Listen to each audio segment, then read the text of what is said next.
brighter with the weather finally changing a bit. We've actually managed to get our sensible heads back on, well, one of us have, and do a little bit of proper fishing. And it's time again for another rig of the month, so for this time of year now, there's two ways of fishing. Everything's just starting to wake up and it's getting better at, your F1E mixed species sort of commercials. And that's what I want to focus on today. We're at Western Pools and we're going to have a maggot session. Because for me, there's sort of at this time of year when fish are starting to wake up, maggots are the only real bait you can be aggressive with, and they've got versatility. Yeah, when it comes to your tidy pellet fishing and all that, it's all about setting traps and great for catching on the bottom. But the problem with baits like pellets at this time is that the noise element tends to scare fish away. I mean, you need bait going through the water, but the noise can be a little bit dodgy at this time if you're feeding 4s or 6 mils or whatever. So maggots lead perfectly to a nice versatile bait that you can either be really negative to start with, which is often how your day starts out. We've spoke about it many times that it's often a case of 2 different matches, really difficult to start with and really good later on. And maggots for me are a bait that, firstly, they catch everything. So they're a great bait to catch fish when it is a bit poo, if you like, to start your session. But you can fish them in a lovely negative way. But on the flip side of that is when it does get good in the afternoon, when it warms up a bit and then bigger fish start feeding, they're a lovely bait that you can fish through the water and you can be really aggressive with and feed a lot of bait. Which for me, that's this time of year when they're just waking up, it's probably the best bait. It's my go-to bait for what we're on now, end of Feb, March sort of time. Brilliant maggot fishing. But first, this is about rigging a month. And because I'm a generous kind of guy, I'm going to give you 3 this month, because I do believe that when fishing maggots, sort of long, I'm not on about a short line where we catch late on it. This is today, we're going to fish 13 metres when we go on to the fishing video later. So it's a longer line where I'm likely to catch all day. I can almost fish one line all day potentially, and that line develops and changes throughout the day.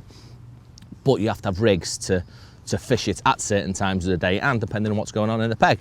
So, firstly, we're going to go through the rigs. And before I even touch on shotting and all that, float's dead important. I mean, every single float I'm going to talk to you about is a nice slim 1.2, I'm going to say, solid bristle. For maggots, solid bristles are so good because they're so sensitive. Yeah, they show up absolutely everything, what's going on. I can leave a bit more bristle out and I can see what's going on.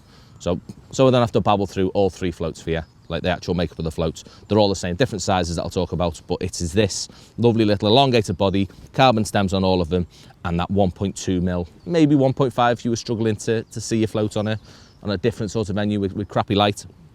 But it's the solid bristle that's what's so important for me. Just so much more sensitive than the hollow bristle.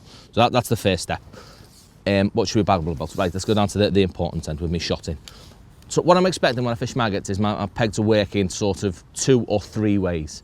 In that it's either going to be really poor and there's going to be very few fish into my peg, and at that time I'm going to fish a nice slow falling rig just to sort of make them see what's going on, or that could come into it when when they're feeding on the drop as well, or they're going to be just on the bottom and settled. In that case, I want a really positive rig that gets down, gets the job done, and I can be really efficient. I can go straight in, get a bite and come back. I'm not wasting time with my bait falling through the water if the fish aren't feeding in that way, or I'm trying to avoid certain species, which I think will be the case later on, that are feeding through the water to get down to the bigger fish. So my first rig, really conventional, is literally I've got a 4/14 float. I always want a bigger float on this. So you're generally going to be fishing this in, there's very few venues that you're going to be less than 3 foot. I mean, most of the time, because you're fishing a bit longer, you're going to have sort of 4 to 6 foot, maybe even deeper, who knows.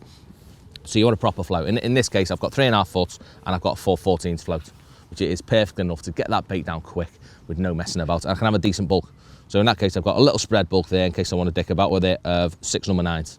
So really positive, gets down, and then I've got 3 number 10 droppers just underneath that I can play about with and see what I want to go on. That's just a really basic, simple rig that I can drop in, I can be fishing really quickly, and I can catch fish when them fish are feeding on the bottom. Components, well, it is important, of course, it just needs to be suited to what's going on in front of you. Yeah, really robust mainline, 017, we're back on catching fish. So 017, or let's say 016 to 018 sort of mainline that you want, something nice and robust that's not going to tangle because you're going to be fishing really quickly, but I've still got a nice fine hook length. I've got a hook length of, what have I got on this? I've got 011. In this case, I've got a gamma green. I've got a really delicate hook, so it's going to be a little bit, or potentially a bit tricky. So we'll see, but I'll either go for a gamma green if it's rock bottom, but as soon as it's better, which, to be honest, I'll probably rip that off in a minute. It's going to be better than that. We're going to catch more fish. I want like a medium gauge wire instead. So I'll probably swap that for either a 16 MXC5, maybe even a 16 MXC1, which I mean, like a pellet type hook, if it's really good and I end up fishing double maggot, especially with this rig, because it's not about the fall of my bait, because it's straight down, getting bites on the bottom. Because your bait is laid on the bottom when they're picking it up, you can get away with a bit of a heavier hook. So this rig was, I had this set up 2 weeks ago when it was utterly rock bottom, so I'm even going to change that just before we start. But say a nice little 4-inch hook length, my first dropper right on top of it. So just a rig that there's no messing about, straight down, job done. So secondly, is my next rig, slightly less, in this case I've got a 412s, and this is me falling through the water rig. Yeah, it's amazing when fishing in this way how you can swap between your rigs and catch different stamps of fish or catch faster.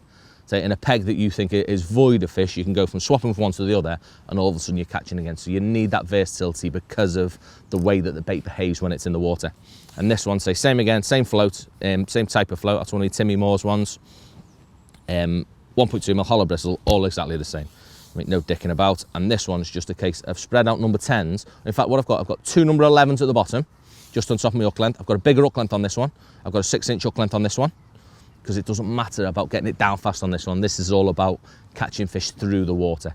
Them fish seeing it when it's really, really hard, or when they're fishing through, or when they're feeding on the drop.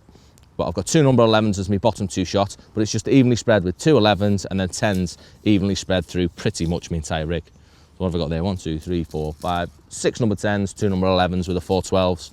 So just really nice for them fish seeing your bait. Just catching fish when they're feeding through the water in your peg, if anything. But a rig that is definitely vital when you're feeding maggots with a catapult at a bit of a range. So last up, I say this is something that it takes me by surprise so many times, and it even has done at venues back in December when we were still able to fish. I think over Christmas as well still. It was up at Monk Hall, and it amazed me, even when it is rock bottom, it is always worth having a shallow rig set up whenever you're feeding maggots with a catapult, because it's just amazing what you catch. Even not just for F1s and I'd, it could be great big roach, could be anything, could feed shallow, just because it's where they want to be. And at this time of year as well, when that sun's finally starting to get a bit of heat in it, then fish are desperate to get off the bottom. I mean, today, it's a perfect example today in that we're here now with 12 degrees, so it's lovely and warm, but we're just on the back of a massive big cold spell where it was frozen 3 days ago. So the cold water's probably gone down and all the fish want to come up and sun themselves, get warm as quickly as possible at this time of year. So it is vital that you always have a shallow rig. But the nice thing about a shallow rig is when fished in this way, is that you're not dictated for whatever reason, I ain't got a clue. But in the summer, it's vital to have these little tiny lines to make sure that you hook as many bites as you possibly can, because the fish are good at spitting your bait. When they first wake up now at this time of year, you don't. They're stupid. It's really weird. So you can have, in this case, I've got a little 4B8 float. I think that's a Richie Wilson Maggie, a nice little delicate. It's exactly the same sort of float as what we're using on the other ones. With 1, 2, 3, 4 number 11 spread all the way through my rig, but a load of line. So I can actually alter my float, move it up and down at any time I want to keep in touch with the fish. And for whatever reason, you miss almost no bites compared to in the summer. If I was to fish a rig like that, I would miss every single bite that I get. But say at this time of year, I can get away with a rig that's manoeuvrable.